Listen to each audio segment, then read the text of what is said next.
Assalamualaikum warahmatullahi wabarakatuh. Apa kabar semuanya? Semoga dalam keadaan sehat ya. Oke, hari ini di video kali ini saya ingin menampilkan sebuah ide usaha, yaitu pembuatan snack telur gabus. Snack telur gabus sendiri sebenarnya di pasaran ini banyak variasinya ya. Ada yang dengan sebutan stick keju, ada juga dibilang culut atau stik pedas jika dikasih varian rasa yang spicy. Nah, sebelum masuk ke dalam teknik pembuatannya ataupun tata cara membuatnya, di sini saya ingin sedikit share mengenai analisa usaha untuk pembuatan snack telur gabus ini sendiri. Check it out. Nah, adapun analisa usaha snack telur gabus ini saya buat untuk estimasi modal 1 bulan, kebutuhan 1 bulan, dengan asumsi bahwa semua peralatan pembuatannya itu kita memilikinya di dapur kita. Nah, di bagian pertama ini kita lihat ada beban operasional dalam 1 bulan. Di sini karena analisa usahanya ini saya bikin secara skala mandiri atau kita kerjakan sendiri di dapur, maka kebutuhan biaya operasional ini hanya meliputi listrik, air, kemasan, serta isi ulang gas LPG. Lalu di bagian kedua ini kita melihat kebutuhan bahan baku yang kita butuhkan untuk produksi 1 bulan. Di sini biasanya saya sih dalam 1 hari itu bisa memproduksi sebanyak adonan 1 kilo tepung. Nah, jika rata-rata 1 hari kita membuat 1 kilo adonan, maka kebutuhan biaya bahan baku selama 1 bulan itu sekitar 1,3 juta. Nah, untuk pendapatan dan laba kita sendiri jika tutup buku pada akhir bulan dan produksi kita lancar setiap harinya, maka dalam 30 hari produksi itu kita bisa mendapatkan omset kurang lebih 2,7 juta dengan estimasi dalam 1 hari itu kita bisa menjual 15 produk per 100 gram dengan harga jual Rp6.000. Keuntungan yang bisa kita dapat jika pendapatan dikurangi dengan modal kita bisa mendapat sekitar 1,2 juta. Dan jika kita bandingkan dengan investasi awal kita, maka kita bisa kembali modal atau break-even point dalam 1-2 bulan produksi. Nah, bagaimana? Simple kan? Analisa usaha tadi itu saya kalikan kebutuhan modal dalam 1 bulan. Tapi nggak usah ragu, usaha ini usaha rumahan yang bisa dimulai dengan modal 50.000 saja. Dengan pemasarannya ya sesuai dengan pesanan yang kita terima, sehingga bisa meminimkan resiko kita sebagai produsen.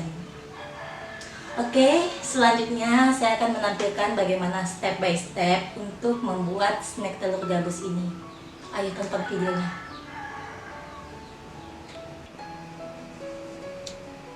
Oke, di sini bisa kita lihat bersama bahan-bahan untuk membuat snack telur gabus.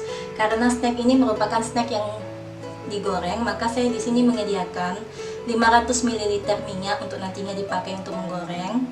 Lalu ada juga tepung tapioka ataupun tepung kanji sebanyak 200 gram, 2 butir telur, 1 sendok teh garam, dan 1 sendok teh kaldu bubuk rasa ayam yang digunakan untuk rasa dari adonan ini.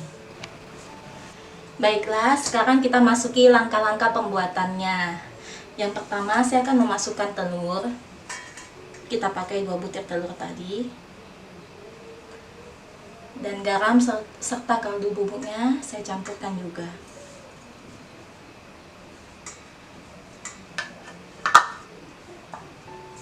Nah, yang telur dan garam ini kita kocok lepas aja, nggak perlu sampai mengembang. Yang penting bisa tercampur rata. Kira-kira sudah rata. Baru kita masukkan tepung kanji ataupun tapiokanya.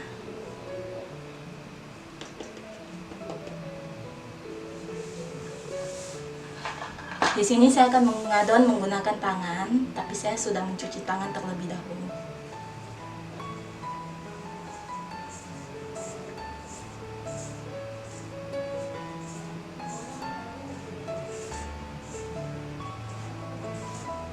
kita adon sampai benar-benar rata dan bisa dipulung.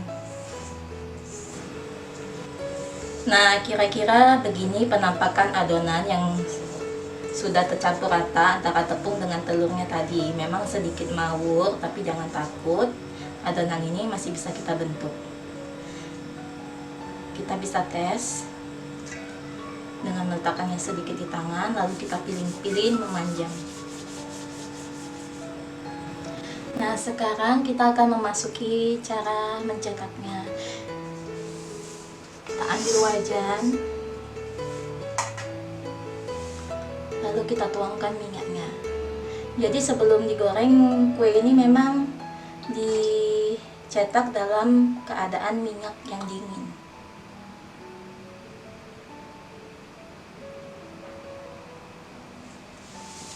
Nah, cara mencetaknya masih sama seperti tadi. Kita ambil sedikit, lalu kita pilin-pilin, lalu bisa kita letakkan di dalam minyak.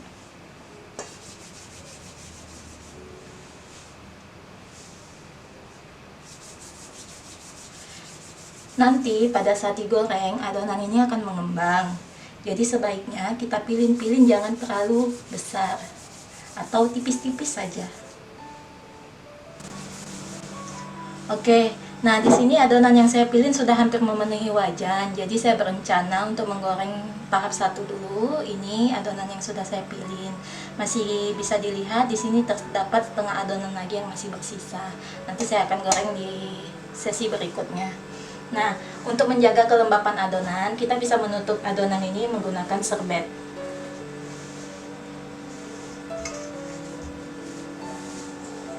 Oke, adonan ini ayo kita bawa ke dapur.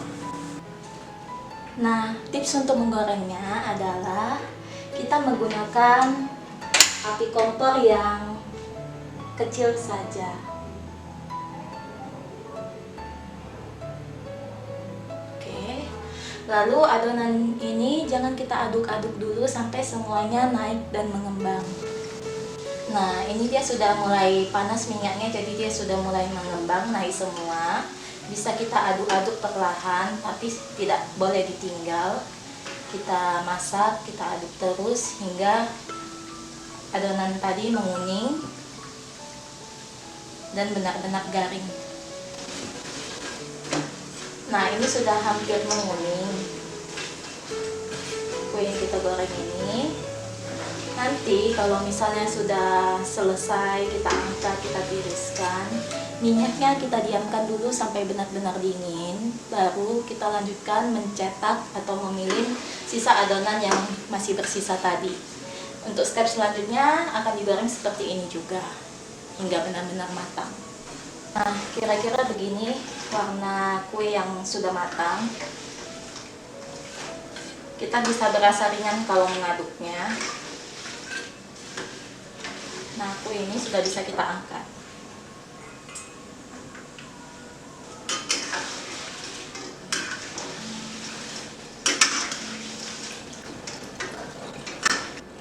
Oke, sudah terangkat semua. Kita tiriskan terlebih dahulu.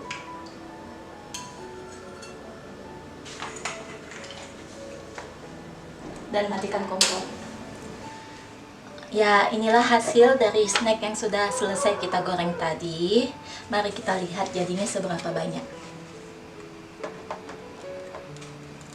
Nah, angka timbangan menunjukkan 4 ons lebih sedikit. Kita estimasikan wadah untuk menampungnya ini sekitar 1 ons kurang lebih. Maka bisa diperkirakan beratnya itu hasil gorengan ini sebanyak 300 gram atau 3 ons. Nah, untuk pengemasannya kita bisa coba dengan menggunakan wadah plastik. Mari kita coba isi. Sebenarnya pengisian melalui wadah plastik ini baik untuk digunakan jika pemesannya itu berada di lokasi yang jauh. Jadi aman untuk melakukan pengiriman baik ojek online ataupun melalui pos maupun tiki. Ini contoh yang dikemas dengan wadah plastik. Nanti setelah dingin bisa kita tutup, Lalu di depannya ini bisa kita tempel stiker untuk mempromosikan bahwa ini snack yang kita buat. Lalu selanjutnya bisa juga dikemas melalui wadah plastik Mika. Nah, ini biasanya digunakan untuk orang-orang yang ingin berusaha ataupun berbisnis secara konsinyasi atau sistem titip jual di warung-warung terdekat.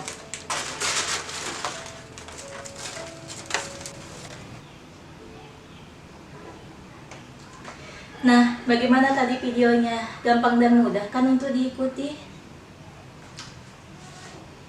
Semoga ini bisa menjadi inspirasi usaha bagi teman-teman yang ingin memulai usaha di bidang snack. Sekali lagi saya ucapkan terima kasih karena sudah menonton video ini. Jangan lupa ya subscribe, like, dan komennya.